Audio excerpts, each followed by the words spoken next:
Hi everyone. I wasn't going to do a video about this subject today. I was actually going to do a video about Jamie Corbyn. So that'll have to come next, unfortunately. Because there's been so much nonsense posted and aired in mainstream media in America about the Mueller indictments and these 13 Russians that have been indicted in the Russia investigation that I had to make a video and just try and correct the record. We're going to start with this woman. I'm sure many people who watch this video are fans of hers. Spoiler alert, I'm not a fan of hers at all. And if you watch this clip coming up, you'll see exactly why. What this indictment actually shows, if anything, was that this foreign operation wasn't some practical joke. This wasn't a crank call. This wasn't a lark. This was a Russian intelligence operation. This was Russian intelligence at its most ambitious. Okay. There's nothing in that report about Russian intelligence being behind it at all. Now, she can say, well, I didn't mean Russian intelligence, I just mean Russian people who were intelligent. But however, that's not what goes into the heads of people who are listening to her. We'll let her carry on. I mean, this indictment today was a surprise in so many ways, just like all the other indictment days have had their surprises. But the biggest surprise that I had after covering this story so closely for this whole freaking year now, the surprise for me personally was that hearing these charges and hearing what they were charging these Russians for, it was the first time that I felt like finally, for the first time since we realized all this was happening, finally, it feels like somebody is defending us and going after them and taking seriously what they did and showing, not incidentally, showing what this adversary is designed for and capable of and still working on for our election this year. Finally, somebody is defending us and taking it seriously and doing something about it. That alone, for me, today is the biggest shock. Finally, somebody is defending America against Russian Twitter trolls. That's not a journalist. That's a paid actor. That is somebody who went on air with the intention of getting all teared up just so they can rile the American people up and get them all scared. Do a Red Scare once again. It's McCarthyism 2.0. It really is. Rachel Maddow, I'm sorry, but your viewing figures may have gone through the roof in the last 2 years, but your journalistic integrity has gone down the toilet. Next, we come to this channel, the most trusted name in news, as they like to be called. It came as no surprise to me when I found out that the guy who runs CNN, the head of programming or something like that, used to be at ESPN, because that's what CNN is now. It's a sports channel. They will have a topic on climate change. Once in a blue moon, they don't talk about it that much. And on one side of the screen, they'll put Neil deGrasse Tyson, who's spent a lifetime studying physics and has probably more knowledge on the subject than 99.9% of people on the planet. And on the other side, they'll put on a climate change denier who's paid by the Koch brothers to basically say it's all bullshit. And he'll come on and say, oh, well, it's all cold outside. How can global warming be real? And then the anchor in the middle, Anderson Cooper or Jake Tapper, will say, hey, well, there you go. You decide, America. What the fuck? It's like, stop creating a false equivalency, you idiots. But this, what they did, I think it was yesterday or the day before, was nothing short of fucking disgusting. Have a look.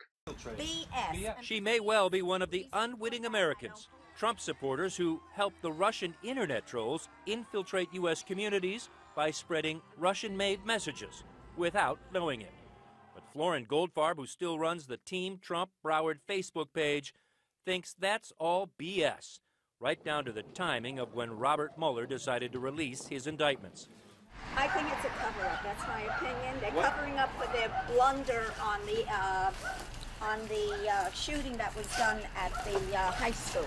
One group the Russians operated under was called Being Patriotic, calling themselves an online community. They were actually Russian internet trolls, according to the FBI, trying to direct unwitting Americans to holding rallies, posting Russian-made anti-Hillary Clinton messages, even telling them what to print on their homemade signs. According to the indictment, the Russians, under the online name Being Patriotic, encouraged Trump supporters to stage a flash mob on August 20th, and the Team Trump Broward group responded. Lauren Goldfarb posted the information for the Fort Lauderdale flash mob on the Facebook page she still runs. Co-chair of the Team Trump Broward, Dolly Rump, was there, holding a crooked Hillary sign. Dolly Rump wouldn't talk to CNN. Her husband told us by phone, "We are disgusting and not to bother them." Lauren Goldfarb told us, "We are fake news, part of the cover-up." She's right. They are disgusting. I'd go so far as to say they're fucking disgusting. This is a woman who's opened up a Facebook group. Anybody can do it. That's pro-Trump. And then some of these internet marketers in Russia have posted within that group. And what CNN have done there is turned up on her doorstep, ambushed her with a cameraman, a reporter, I assume a sound guy, and maybe somebody else as well. So that's 3 or 4 guys with decades of experience, turned up on an old woman's doorstep, shoved a camera and a microphone in front of her face, and then they've published her full name and the state she lives in online. Is it unsurprising that that woman is now getting threats online from people? CNN have got to know that there are some fucking ramifications of doing that. They have to understand that that is going to happen. They didn't need to publish her name. They didn't need to show a fucking camera. They could have just read it out. But no, they've got to.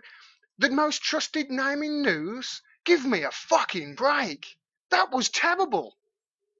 They have to know that something is going to happen there. And all of this, over a fucking internet marketing campaign. Lee Camp, who works for RT, who obviously, many people will say now he's a Kremlin puppet because he works for RT, and there's that banner on YouTube whenever you watch anything on any RT videos. But he went and did a live broadcast from, it looked like a fucking closet. He was so mad that this was being blown out of all proportion. It's an internet marketing campaign. It's IMing 101. You set up a Facebook page, you post stuff to the page, and then you post stuff from that page into groups. What happens then is people start liking your page, and you build an audience. And from there, once you've got the audience, then you can start monetizing it, which is what they did. It's in the fucking report. They were charging $25 to $50 a time for posts on their pages and their websites. It was an internet marketing campaign. I will leave a link below to blackhatworld.com, to a thread on blackhatworld.com. That is the biggest internet marketing forum on the internet. And read it. Just read the first post. You will see how they teach you how you can make up the fake stories, how you can put links to them, how you can monetize it. There are so many ways you can do it, through AdSense, through Taboola, through Outbrain, through gaining an email list, or through getting money through PayPal from people and actually charging them to post on your page because you've got a massive audience. It's Internet Marketing 101. And CNN and fucking Rachel Maddow are blowing it out of all proportion, all to push their Red Scare narrative. I'm absolutely mad as hell. And I'm in the UK. If you're an American and you can see this for what it is, I'd be fucking screaming from my lungs. This internet marketing company was followed by a New York Times reporter since 2015. I won't put the video up because you've probably seen it by now. He went on the Chris Hayes show. I'll leave the link to the video down there. And he basically said this was nothing. And then Chris Hayes just shut him off. Just said, okay, thanks very much, bye. He didn't question him about it. He didn't say, wait, hold on a minute, it was nothing. We're making a big deal out of this. No. Okay, bye. He probably had somebody in his ear going, cut him off, cut him off, cut him off. because it doesn't follow the narrative. This is not journalism. Oh, it made me mad as hell this week seeing that. It really did. And to be honest, I'm all Russiaed out, and I bet you are too. What is going to happen with this Russiagate nonsense is, no doubt, there's going to be more indictments. No doubt people are going to get done for money laundering, for illegal activities with regards to financial arrangements. But what you've got to think is, right, okay, fine. We'll go after Trump. We'll get him on some of this money laundering. I'm sure he's done it. I'm sure Jared Kushner has done it. First of all, you got to prove it. And that's going to be difficult. Okay, the FBI could probably do that. But where does it stop? If you get Trump for money laundering, if you get Trump on these financial irregulations, notice how it's not collusion anymore, by the way. Notice how it's all changed, the narrative has. But if you get Trump on that, then I'm sorry, you've got to fucking go after Hillary Clinton. You've got to go after Barack Obama and the fact that he bailed out the banks, then came out and immediately got $500,000 per speech for Wall Street. Half of the government will get done if that's the case. If you're going to go after them on financial irregularities. Now, I support that. I really do. I support it. Get them all out. Get them all out, reverse Citizens United, and actually start looking at the campaign financing. Get money out of politics, and then maybe you can drag back your democracy from the oligarchy. But that's obviously not their intention. They know that if they were to try and do that, these reporters, they wouldn't have a job. They'd be gone. Phil Donahue, gone. Crystal Ball, gone. Dylan Radigan, gone. They know if they tell the truth with regards to this, they're out. They're pushing the narrative for their bosses. Their bosses are going to love this because it keeps the people scared. It keeps them pushing for war. And that's the really scary thing. And that's the thing that really scares me. They're pushing for war. They're pushing to ramp up the sanctions on Russia. Now just think about that. If they put sanctions on Russia, who's it going to hurt? Is it going to hurt Putin? Is it going to hurt the oligarchy? Is it going to hurt the rich in Russia? No. It's going to hurt the people. The people aren't going to be able to get food. The people are going to be furious. Not at Putin, at America. And rightly fucking so. Just, if you're pushing for these sanctions, and I see it all the time on Facebook and social media, if you're pushing for these sanctions, and you're saying, why hasn't he done these sanctions? He needs to do these sanctions. He needs to. I even saw somebody the other day saying, oh, we should go to war with Russia over this. It's an attack on democracy. It's a fucking internet marketing campaign, you absolute imbeciles. If you do that, if you push for the war, you're doing it from a right-wing position.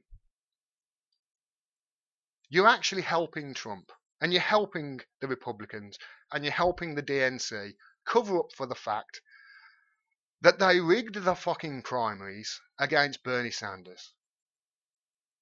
And Hillary Clinton basically took over the DNC and used it as a giant money laundering operation. You're helping them cover up for that. Are you happy with that? If that's what you're doing, pushing for these sanctions? Because that's fucking stupid. Just stop and think for one goddamn minute about what you're actually doing. You're saying that there's a madman in office and we've got to get him out. Oh, but we've got to go to war with Russia. We've got to give him more weapons for war. $160 billion has just been given over the next 2 years. More missiles, more bombs. And now they're saying, oh, they're going to do it again in the midterms. Ramping up people's fear of Russia again. It's a giant fucking red scare. And I'm sick to death of these so-called lefty news agencies acting as if they're working in the best interests of the people, because they're not. They're just not. They're scared that if they tell the truth, there was somebody, for the life of me, I can't remember their memory. There was somebody on Twitter, one reporter who said he's had many reporters say to him, I'm scared of this, but if I come out and say something, I'm out of a job. And things are difficult at the moment with reporters. And it's right. Good reporters can't get jobs in America. They only want corporate mouthpieces. Okay, so I'll leave the links that I promised below. Please subscribe. Please hit the bell so you get a notification when I drop a video. The next video is going to be on Jeremy Corbyn. I need to just get away from Russia, although he's been going through a red scare over here. Like I say, if America catches a cold, a couple of weeks later, the UK starts fucking sneezing. Now they're trying to paint him as some Russian puppet and some Russian spy. It's just pathetic. Fortunately, over here, the people have gone, oh, fuck off. Please subscribe. Please hit the bell. Thanks very much for your support. I hope to see you soon.